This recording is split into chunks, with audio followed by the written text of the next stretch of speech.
la couette et tout.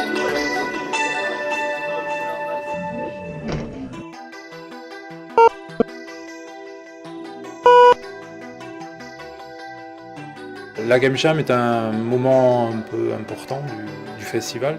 Festival qui se veut aussi créatif que ludique. Et pour nous, c'est l'occasion justement d'expérimenter d'une manière un peu plus créative une nouvelle forme de coopération entre différents acteurs qui viennent d'univers différents. Donc on associe des professionnels du jeu vidéo à des professionnels du domaine de la santé, à des artistes. Et ensemble, on essaye de créer un prototype en moins de 48 heures. C'est un festival qui a été initié en fait par le laboratoire des usages de Carré d'Art, le Labo Carré, et qui cherche à explorer les liens entre création numérique et jeux vidéo au service d'une thématique. Ces thématiques, elles seront accompagnées par les intervenants qui vous accompagneront dans votre brainstorm, qui vous donneront des références, des conseils et qui interagiront avec vous tout au long de la Game Jam.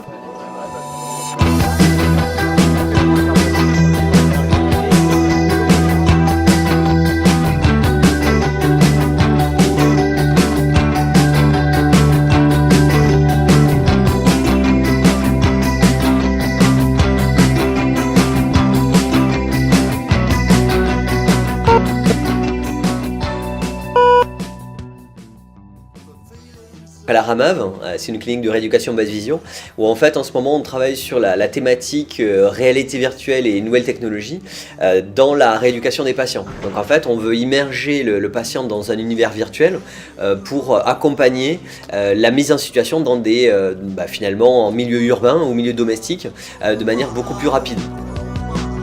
So this is how I feel.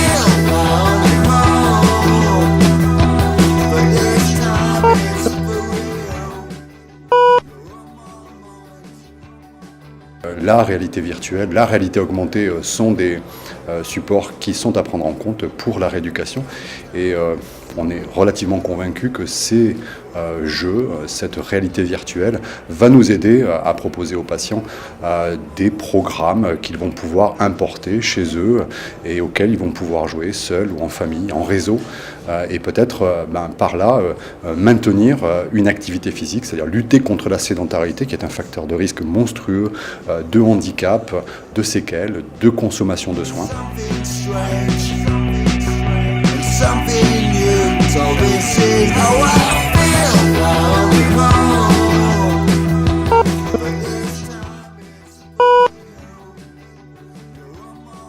Alors le premier groupe a choisi de faire un jeu pour combattre les clichés autour du cancer, parce que avoir un cancer c'est une chose, après il y a beaucoup de choses qui s'en découlent, sur la difficulté à retrouver un emploi ou pas, d'avoir accès à un prêt ou d'avoir accès à des services sociaux.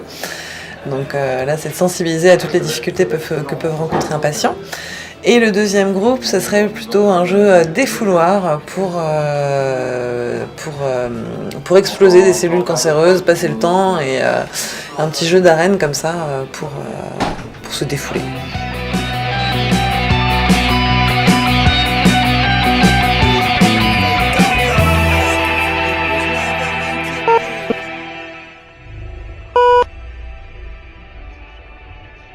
Voilà, donc la thématique qu'on leur a proposée au niveau du service de gérontologie, c'est vraiment travailler sur la mémoire patrimoniale, la mémoire culturelle des gens qui sont issus quand même beaucoup de Nîmes et qui ont des problèmes de mémoire. Donc la mémorisation au fil de l'eau est atteinte chez patients de type Alzheimer ou autres maladies de mémoire apparentée, mais la mémoire ancienne est longtemps préservée.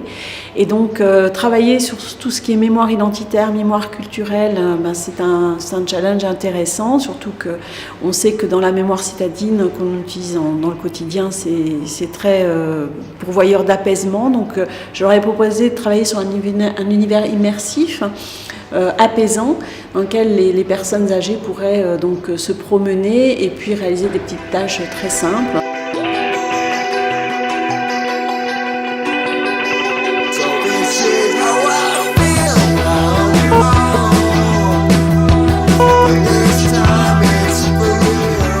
L'idée même, c'est que ces jeux vidéo soient utilisés dans des bornes d'arcade qu'on mettrait dans des institutions médico-sociales. Donc là, il y a 3 jeux qui sont en cours et on espère que ces 3 jeux seront assez rapidement dans quelques institutions qu'on connaît, quoi. On les a poussés à faire le plus simple possible pour que ça puisse être opérationnel à la fin du week-end.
Les hommes ne descendent pas des singes, mais plutôt des moutons. Les hommes ne descendent pas des singes, mais